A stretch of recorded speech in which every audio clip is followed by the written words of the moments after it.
নমস্কার, আপনাদের সবাইকে জানাই আমার ছাদ বাগানের ফুল গাছ, যেগুলো আমি আপনাদের সাথে প্রতিদিন ভিডিও শেয়ার করে থাকি। আর সত্যি কথা বলতে বলুন তো, এই সমস্ত ভিডিও বা এই সমস্ত কিছু শেয়ার করতে পেরে আমার নিজের অনেক বেশি ভালো লাগে। তো দেখুন আজকে কত ফুল ফুটেছে। আজকে একটু মেঘলা মেঘলা ওয়েদার ছিল। আর বন্ধুরা, এই যে লম্বা মতন যে গাছটা দেখছেন না, সাদা ফুল ফোটে, এই গাছটার নাম তো আমি জানতাম না। আমি আপনাদেরকে বলেছিলাম যে আপনারা যদি কেউ জানেন অবশ্যই আমাকে কমেন্টে লিখবেন। তো এই গাছটার নাম হচ্ছে গিয়ে নাকচাপা। আর এই নাকচাপা গাছটা না খুব সুন্দর। দেখুন এর পাতাগুলো একটু নাগের মতন, মানে একটু কীরকম টাইপের সরু হয়ে গিয়ে লাস্টের দিকটা মোটা। তো ফুলগুলো বেশ সুন্দর সাদা সাদা আর খুব ভালো লাগে দেখতে। আর একসাথে অনেকগুলো ফুল একসাথে হয়। তো দেখুন এবার আমি এক এক করে সমস্ত ফুলগুলো তুলে নেব, আর যেগুলো আমি আপনাদের সাথে প্রতিদিন শেয়ার করে থাকি। আর আমার গাছের ফুলগুলো কী কী দিই, কী কী সার দিই, সেগুলোও আপনাদের সাথে শেয়ার করব। অবশ্যই কিন্তু ভিডিওটা দেখতে থাকবেন।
হ্যালো বন্ধুরা, এই হলো আমার ছাদ বাগানের আজকের ফুল। কেমন লাগলো? তো এবার নিচে চলে এসেছি রান্নাঘরে। তো আজকে কি রান্না করবো, এই যে ইলিশ মাছ ছিল, তো ভাবলাম ইলিশ মাছটা একটু রান্না করি। আর এখানে তো আমি একটু আলু ভাজি, সকালবেলা আমার মেয়ের জন্য একটু আলু ভাজা লাগে, দেন আমরা একটু খাই ডালে, বা ডালের সাথেই খাই আলু ভাজা। তো এবার দেখুন এখানে আমি সর্ষে, পোস্ত আর হচ্ছে সাদা সর্ষে, লঙ্কা, কাঁচা লঙ্কা আর একটু হালকা করে একটু লবণ দিয়েছি, যাতে সর্ষেটা বাটার সময় যাতে তেতো না লাগে সে কারণে। তো সমস্ত বাটাটাকে ভালো করে বাটবো, ভালো করে বেটে নেবো। কারণ কি বলুন তো, কারণ আমি আজকে ভাবছিলাম ইলিশ মাছটাকে একটু একটু ঝাল ঝাল করে সর্ষে পোস্ত বাটা দিয়ে একটু ভালো করে রান্না করি। তো সে কারণে শিলে বাটলেই অনেকটা মশলাটা বেশ ভালো বাটা হয়।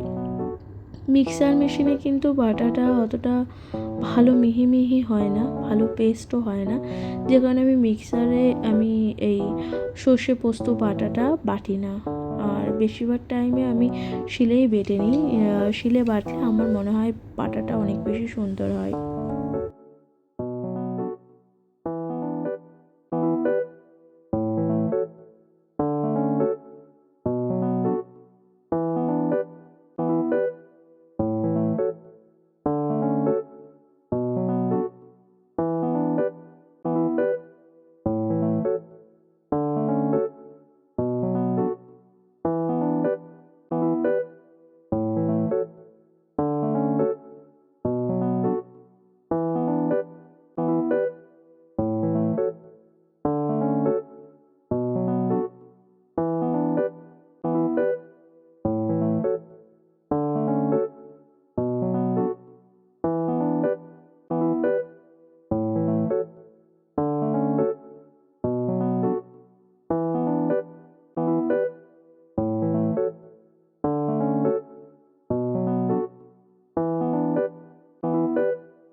তো বন্ধুরা, এই যে দেখুন আমার সর্ষে পোস্ত বাটা জাস্ট কমপ্লিট হয়ে গেছে। তো এবার আমি এটা তুলে নিলাম, আর এই সুন্দর করে তুলে নিয়েছিলাম শিলনোড়া থেকে, মানে শিলের ওপর থেকে। তো এবার আমি রান্না করব। দেখো এখানে আমি কিন্তু সর্ষের তেল দিয়ে দিয়েছি, আর মাছগুলো ফ্রিজের থেকে জাস্ট বের করলাম, আর এখনও কিন্তু বরফ হয়ে রয়েছে, সেই অবস্থায় দিলাম, আর একটু তেল হালকা হালকা ছিটকাচ্ছিল। তো এখানে 3 পিস মতো মাছ ছিল, আগেও খেয়ে নিয়েছিলাম, আর 3 পিস ছিল যেগুলো ভাবলাম যে রান্না করি, সেগুলো তোমাদের সাথে শেয়ার করি।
তো এখানে মাছগুলো কিন্তু একদম কম আছে, একটু হালকা করে ভাজছি, বেশি ভাজি না, কারণ ইলিশ মাছে আমার একটুখানি না ভাজলে ঠিক ভালো লাগে না, কেমন একটা গন্ধ গন্ধ লাগে মাছের, যেখানে একটু হালকা ভেজে নিই। আর এখানে বেগুন দিয়ে করবো ইলিশ মাছগুলো, আর এই বেগুনটা কিন্তু আমাদের গাছের বেগুন, সবথেকে বড় ব্যাপার।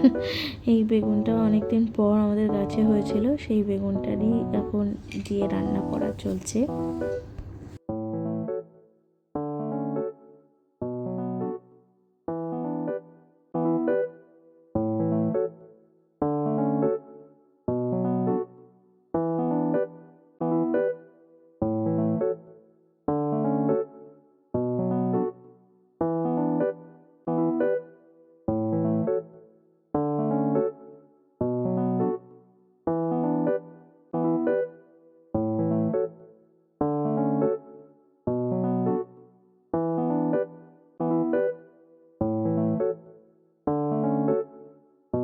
তো বেগুনটা ভেজে টেজে এবার জল ঢেলে দিলাম, তারপর একটু হালকা করে নুন আর হলুদ দিয়ে দেবো।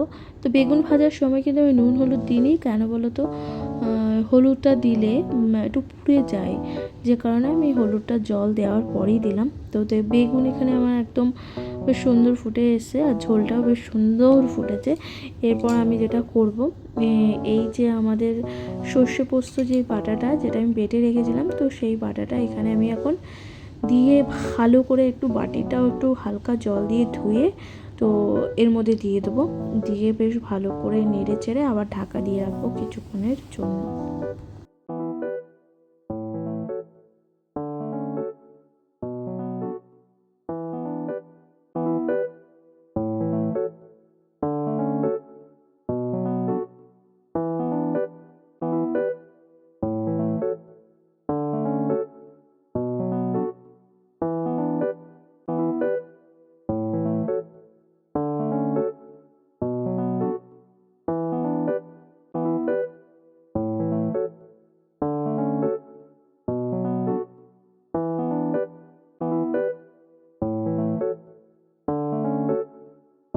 তো বন্ধুরা, এই যে দেখো আমার রান্নাটা অলমোস্ট রেডি হয়ে গেছে। তো মাছগুলো এখন দিয়ে দিলাম, মাছগুলো দিয়ে একটু একটু ঢাকা দিয়ে রাখতে হবে আর একটু হালকা আছে দিতে হবে। তো তারপরে বেশি টাইম লাগবে না, ইলিশ মাছ রান্না করতে বেশি টাইম লাগে না, ও খুব তাড়াতাড়ি চটপট রান্না হয়ে যায় ইলিশ মাছ, আর বেশি অত কিছু ঝামেলাও না।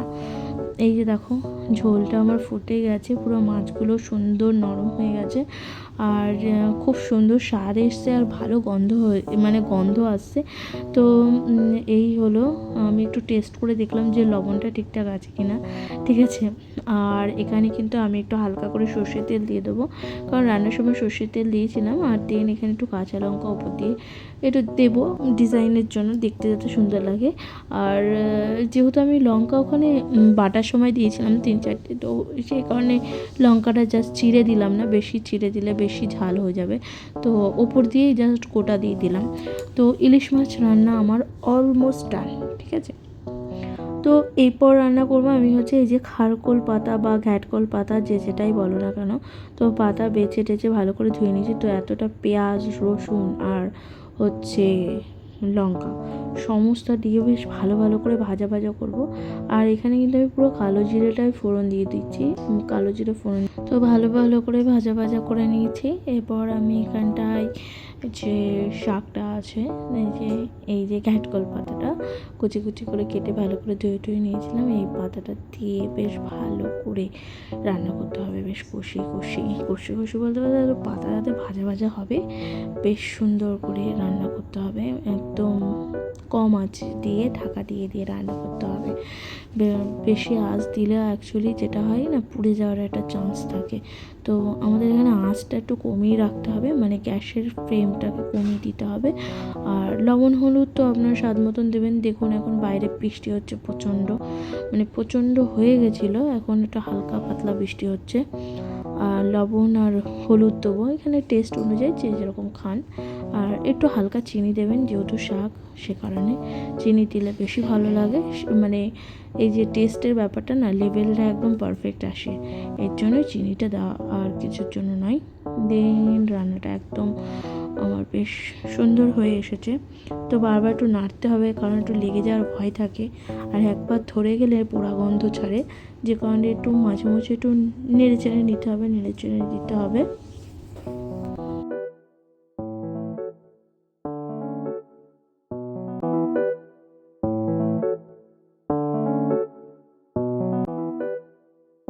তো বন্ধুরা, এবার এটাকে আমি এই যে বেটে নেবো সুন্দর করে। তো বেটে নেওয়ার পর বাটাটা আবার একটু সর্ষের তেল দিয়ে সর্ষের তেলের মধ্যে একটু ভালো করে ভাজা ভাজা করে নেবো। তো এই তারপর একটু ভালো করে কড়াইতে নেড়ে চেড়ে নিয়ে একটু ভালো ভালো করে ভাজা টাজা করে নিতে হবে। এর মধ্যে আর নুন হলুদ কিছু দেওয়ার প্রয়োজন নেই, কারণ আমরা তো তখন ফার্স্টেই দিয়েছি। জাস্ট এটা একটু হালকা করে ভেজে নিলেই জাস্ট হয়ে যাবে খারকোল পাতা বাটা ভাজা, ঠিক আছে। তো তোমরা এরমভাবে রান্না করতে পারো, very interesting are very tasty, কিন্তু ডিলিশিয়াস একটা ডিশ। অবশ্যই কমেন্টে জানিও কেমন লেগেছে আজকে ব্লগটা। Bye bye.